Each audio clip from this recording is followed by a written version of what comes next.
Is the significance of Shemini Aseret. We have no lulav and etrog, no shofar, no special mitzvot.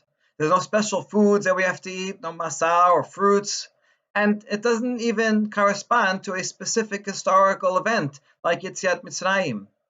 So, what is the meaning of this eighth day holiday? Well, the answer is in its very name, Shemini Aseret, a holiday of eight. Eight representing, of course, Berit, like Berit Milah. This is a holiday on which we celebrate the special relationship, the covenant between HaKadosh Baruch Hu and Bnei Israel.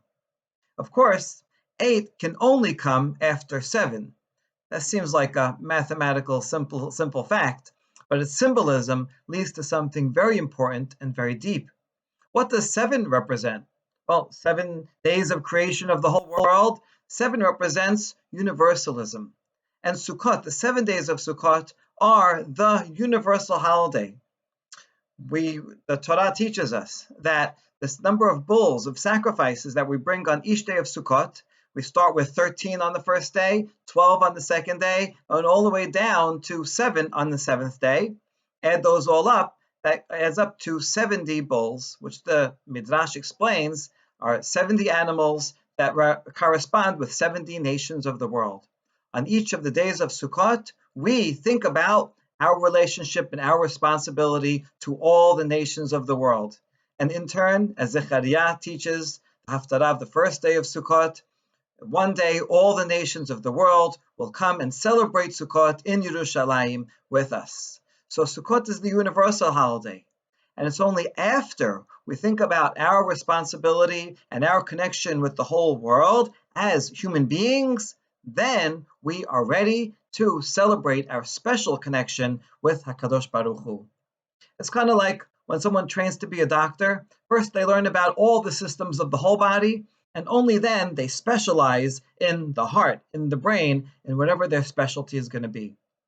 We see this theme come up many times. Before Matan Torah, first Moshe Rabbeinu learns from Yitro how to create a justice system, how to set up courts and administer justice. Once he learns that basic basic maintenance of justice, then he can go on to receive the Torah and transmit it to Bnei Israel and rise up to that special level of holiness that they enter into.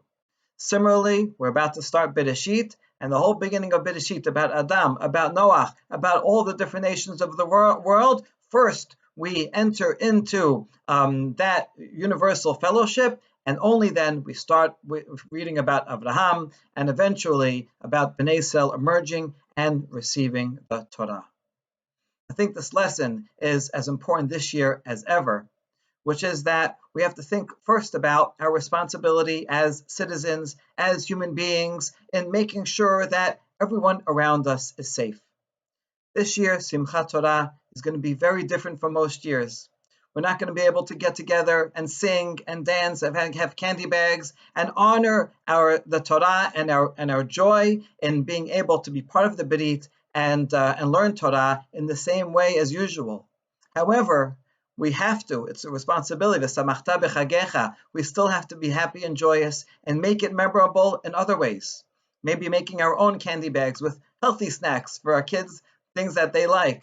Getting the Pizmon books out and singing Mipiel and all the Simhat Torah songs together with our families. They're all easy songs and they can do. And most importantly, sitting down and learning Torah and feeling the joy of that study together with our kids, with our families. This year, we cannot honor the Torah by dancing with it. However, we can and will honor it by reading the first perek, where it says that each and every human being is created b'tselem Elokim, and therefore all life is sacred. And so we will celebrate the values of the Torah by making sure that all those around us, our neighborhoods, our city, and our community, and our own blocks, our own families will be safe and healthy. That is the greatest tribute and greatest way to celebrate Simchat Torah. I wish you all, with your families, a wonderful holiday, and may this joy of the renewal of the Torah last us throughout the year as we do come together, and that we can celebrate and learn Torah together, hopefully very soon. In the meantime, wishing you all Shabbat Shalom and Chag Sameach.